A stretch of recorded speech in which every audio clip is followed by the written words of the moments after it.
When it comes to practicing, most of us would jump straight into our racing rig and start driving away. And while yes, you can build up consistency that way and also build up your muscle memory, is it really the best way to be practicing?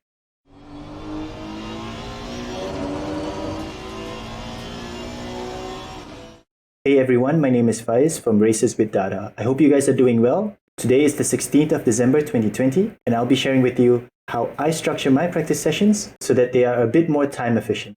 Honestly, I really wish I could spend a lot more time in my racing rig, but unfortunately for me, with everyone else, we've got work, I've got kids, and of course, I've got a YouTube channel that I need to create content for. Normally, I would only have about an hour and a half at most to be practicing for a race.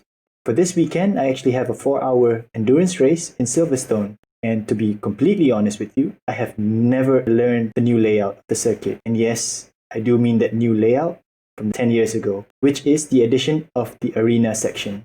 So for this video, it is basically me sharing how I start learning a track, improving on my lap times after initially learning the track, and then focusing then on how my future practice sessions would be to keep on improving and improving.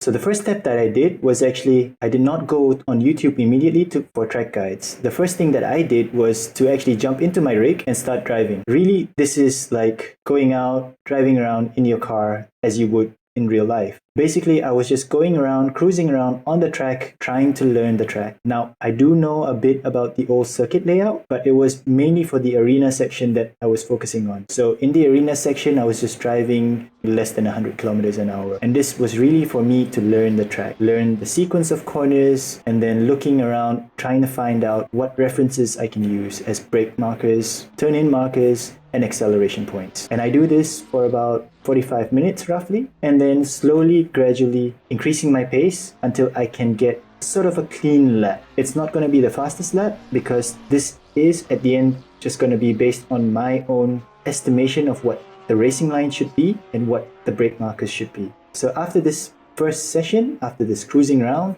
I was doing around 2 minutes and 5 seconds in Silverstone on low fuel, which is quite slow. So what is my next step?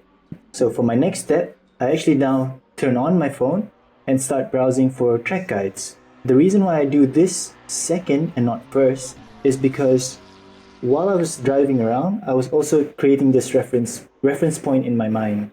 And as I watched the YouTube videos and learn about their suggested reference point, it allowed me to make comparisons and see where I'm doing things wrong, where I should be braking a bit later compared to where I am actually braking, the turn-in points, if I'm taking the curbs too much, or if I'm a bit too shy on the curbs. You know, it's all this mental epiphanies, you could call it, to sort of just realize, oh, okay, you can go actually faster there, or you could brake a bit earlier there, and then you can turn in more here. You can be a bit wider here and there. So all of this, it allows me to then realize, okay, these are what I have to improve for this particular corner, and for that corner, for that corner. And I hope you guys can sort of see all this realization means that when I go back into my rig later on, those are sort of like my checklists as to what I need to do to be a bit more faster when I start driving again. So between my initial driving and also watching the YouTube videos, I only had about 45 minutes and I was doing 2 minutes and 5 seconds. So the next training session that I did was also about another hour or so in ACC. And with those epiphany moments for each corner, I was improving and I was able to do about 2 minutes and 2 seconds. And when I was in that second session, I was really in the groove. I really felt that I know the track more. I was able to go a bit faster here, a bit faster there, be able to push myself a bit more. I think for most people, this is sort of where they stop and they just say, okay, that is the level that they are at and that's good enough. But for me, I really want to be able to improve more. And this is basically my trick. Once I reach that 2 minutes and 2 lap time, I watched the replay and I just saved it and recorded it in OBS so that I can transfer it back to my phone. And the reason for that is because I always have my phone with me and now I have a replay of what I thought was the perfect lap. And obviously it's not perfect because it's only a 2 minute 2 lap. And again, this was with low fuel and not high fuel. So now that I have the video in my phone, what it allows me to do is then at any point in time that I'm not in my rig, let's say I'm at the office or waiting for lunch, or whatever, I can just take out my phone and view my lap over and over and over again. And the reason for that is very simple. It's actually for me to see what I'm doing wrong. And of course, just looking at your own videos, it's not going to be easy to find out what you're doing wrong. For this, I also opened a YouTube video. Fortunately for me, Niels Naljoks, he has a hot lap on the same car that I'll be using for this weekend. For me, I was using his hot lap video, which had heads-up display and also all the inputs information available, and compare that to what I was doing in my video. And I'll show it to you now. What exactly was the difference? Alright, so now I've got two videos up and running. I've got Niels' hot lap video on the left, and I've got my video on the right hand side. And actually, I couldn't find my 2 minutes 2 video. I only found a bit of a faster video, which is a 2-minute lap time. But we're not going to see all of it. I'm just going to take the Maggots Beckett section and just to give you an idea of what exactly I'm looking for when I watch this video.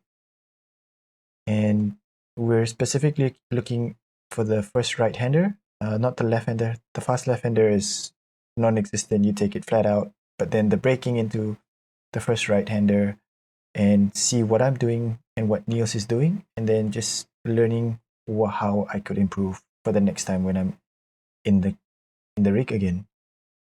So what I'll be looking for, and because this video is going to be a bit fast and we're going to go back and forth, so mainly what I'll be looking for is the speed that I'm taking the corner and the inputs. What exactly that I'm doing and what is comparatively to what Niels is doing in his video. So we'll have a look at mine first. So I take the corner, go wide, and then I slow down to roughly about 197, 96 kilometers an hour before I continue on for the next section. And now we look at Niels' video now. And also, he takes the corner, but he is way wider. And he has a slight lift, and he's doing it at about 215. So already he is way faster than I am, and he's taking more of the corner compared to what I'm doing. And this is sort of the learnings that I would do. So if I go back now, and maybe a bit back here. So he was way over here, as we saw. As you can see, he was attacking that corner really a lot more than what I was doing. And this is sort of the things that I would look out for. See how he's